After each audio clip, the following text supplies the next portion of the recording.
Thank you. Well, thank you. And for those that I've not seen this morning, welcome to the 15th Concordia Annual Summit.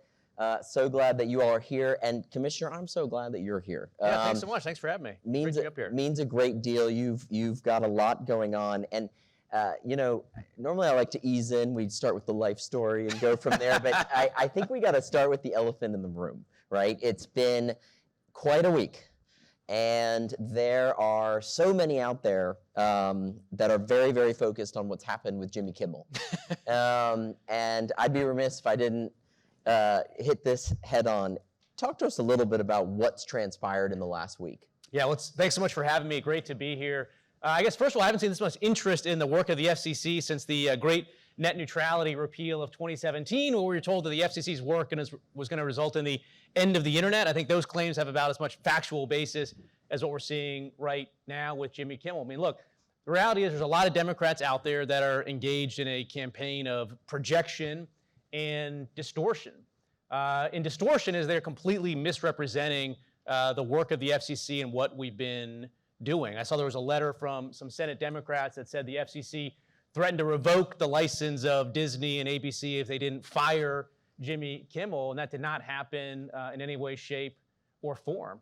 What we've been talking about at the FCC is the unique role that the FCC plays with respect to broadcast TV. And it's sort of hard to do a quick refresh or a primer for mass media on how broadcast law works, but broadcast television is fundamentally different than other forms of communication, including cable news and podcasts and people that sit there on their soapbox.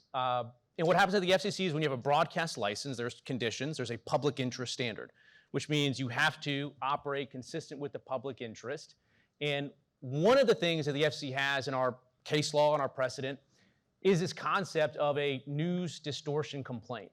And what I spoke about last week was that when concerns are raised about news distortion, there's an easy way for parties to address that and work that out. And in the main, that takes place between local television stations that are licensed by the FCC and what we call national programmers like Disney. They work that out, and there doesn't need to be any involvement of the FCC. Now, if they don't, there's a way that's not as easy, which is someone can file a complaint at the FCC, and then the FCC, by law, as set up by Congress, has to adjudicate that complaint. And what I've been very clear in the context of the Kimmel episode is the FCC, and myself in particular, have expressed no view on the ultimate merits had something like that been filed, what our take would be one way or the other.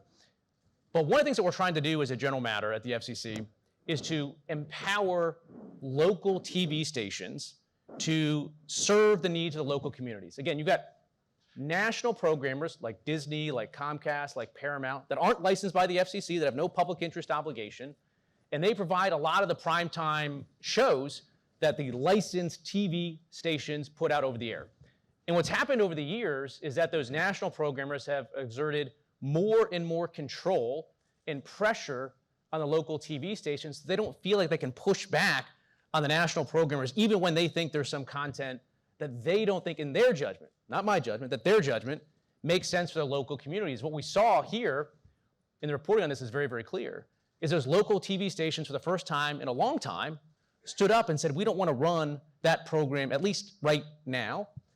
And the reporting has shown that Disney itself reached out to Kimmel and had conversations with him, and it was a product of those conversations where Disney, on its own, made the business decision not to have him air for some period of time, and we'll see how that turns out. But it's been projection as well, because it's interesting. Some of the very same Democrats that are distorting what happened here actually did the thing that they say happened in this instance. So for instance, you go back to 2018, there was a whole bunch of Senate Democrats, including Senator Markey and others, that wrote to the FCC about Sinclair, a local television broadcast station, and asked the FCC to investigate them and to take action, including up to potentially revoking their licenses.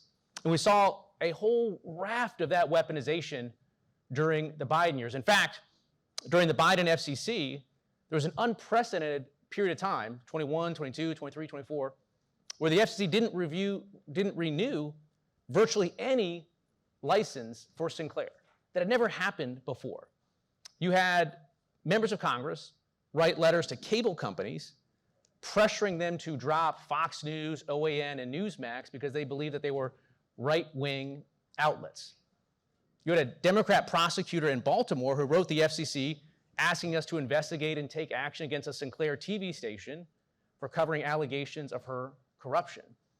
The list goes on. We had members of the administration, the Biden administration, stand up at the White House podium and say, yeah, we're pressuring social media companies to censor everyday Americans. So I think, a lot of the last couple of days, I think, can be boiled down, at least in my view, to projection and to distortion. Again, people fundamentally misunderstand. When it comes to social media, we want wide open, robust, uninhibited debate. Very similar on cable, but broadcast TV is just different. It's got a license, there's a public interest standard, and Congress has called on the FCC to enforce that. And if people don't like it, they can go to Congress and change the law, or they can turn their license in. So, and hear you loud and clear on that, and I think you've broken this down very, very clearly. But isn't there the perception of an environment because of some of the settlements that have been negotiated and what these media companies have done to then, in the hopes, well, at least could be projection, you tell me, but aren't there examples that would lead someone to think that this is undue pressure coming, just done in a different way? I don't think so. Again, if you step back, I've been clear going all the way back to November of last year. I wrote a letter back then to Bob Iger, the head of Disney, and I said that one of the things that we're trying to do is to re-empower those local TV stations, because I just think things have gone way out of balance where the national programs have too much power. The local TV stations are sort of on the receiving end of all that TV content that, again, I think they would have a different perspective on what they want to run. But if you look at the facts, I think they tell a very different story. But there are people that are interested in trying to create a narrative that simply I don't think exists. So then let's take a step back and look at the bigger picture here. Over the next couple years, as you continue your chairmanship, what do you want to see change fundamentally? I mean, you, as the chairman, what is it that you want to see change when it comes to media of all forms in the United States? What's a win for you? Yeah, I think we're at a very dynamic moment in media. When you step back, you've got trust in sort of legacy media at an all-time low, right? For years, they could say at least trust in media was above trust in Congress. Now they've dipped below trust in Congress. So something there, I think, needs to change. It's not my view. You've got Jeff Bezos, now taking over the Washington Post. That's his view that something needs to change in legacy media. And I would hope that that does take place. And again, they're competing in a new environment against cable, against streaming, against podcasts that aren't regulated in the same way by the FCC. But I do hope that we continue to see a real healthy environment there for broadcasters. They can compete. Separate from the broadcast side, we're running a bigger agenda at the FCC called the Build America agenda, and that's about unleashing new high-speed builds, supporting AI. That's a big chunk of our agenda too. Let's talk about AI for a second, because AI is certainly, there's so many positive things that can come from it, but there are also some real potential negatives. You see so many situations where AI is being used and can be used as a vehicle for bad things, for misinformation, right? We've seen that quite extensively on all political sides. How are you handling that? How are you preparing to address that? Well, when it comes to AI, I think President Trump and the Trump administration has been very clear that we want the United States to lead the world with gold standard AI. And that means sort of leading at every single stack that's necessary for that to take place. One of the very first things the administration did, Vice President Vance went to Europe and sort of laid out this vision, this speech, and what he said there was, the United States is going to lead the world, but we don't need to go it alone. We welcome others to join us, because frankly, we're at a bit of a fork in the road when it comes to AI globally. On the one hand, you have China and their version of AI, and you look at DeepSeek, and you can ask DeepSeek, for instance, what happened at Tiananmen Square, and they would say nothing, it was a great day. You ask DeepSeek how the Uyghurs are doing, they say they're doing wonderful, they're getting a nice education in camp-like settings. Deeply ideological, biased AI. And the US wants to work in a very different direction, and that's why the AI Action Plan includes ways that the US can lead the world without having sort of woke ideological bias embedded. But there's sort of a fork in the road here for Europe and for the rest of the world, which is, are they going to follow the US in terms of this gold standard, free from ideological bias AI, or are they going to sort of let China and the bias that they have dominate.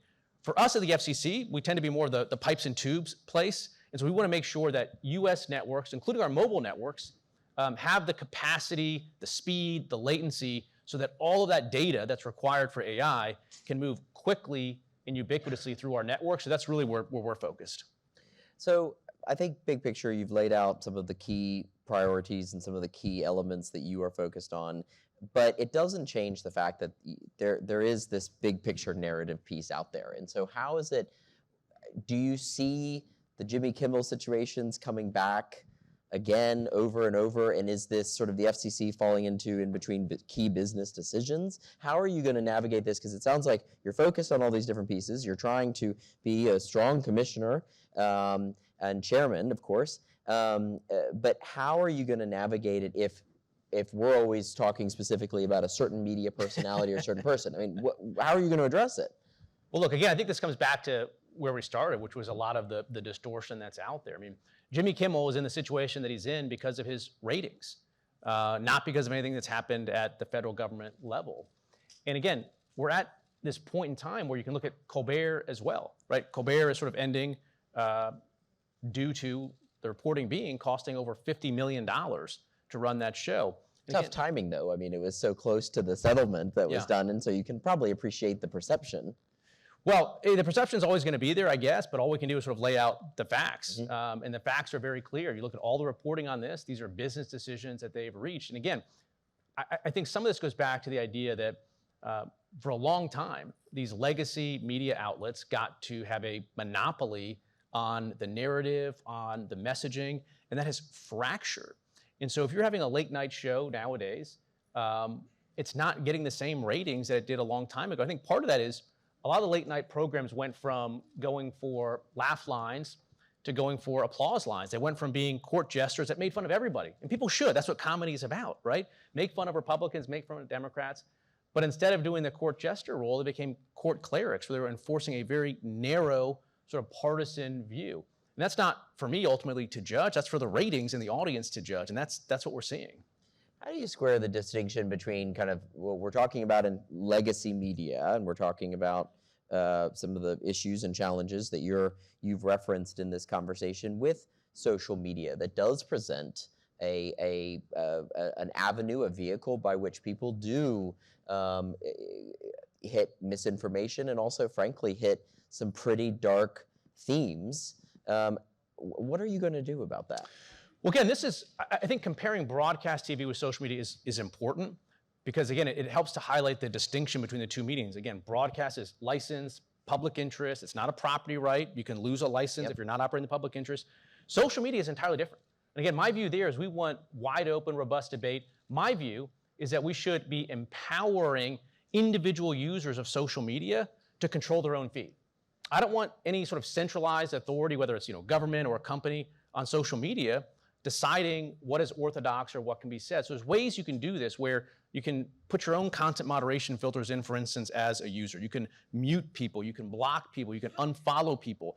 I think that's the right way to handle social media, which again, is the absence of a license. Are there some harms that come from free speech on social media? Sure. But I think there's a lot more harms that come from shutting down and disempowering individual users from participating in the digital town square.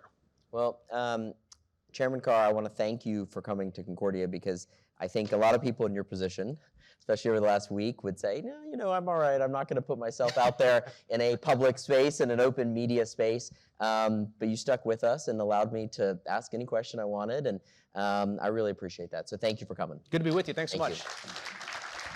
Great.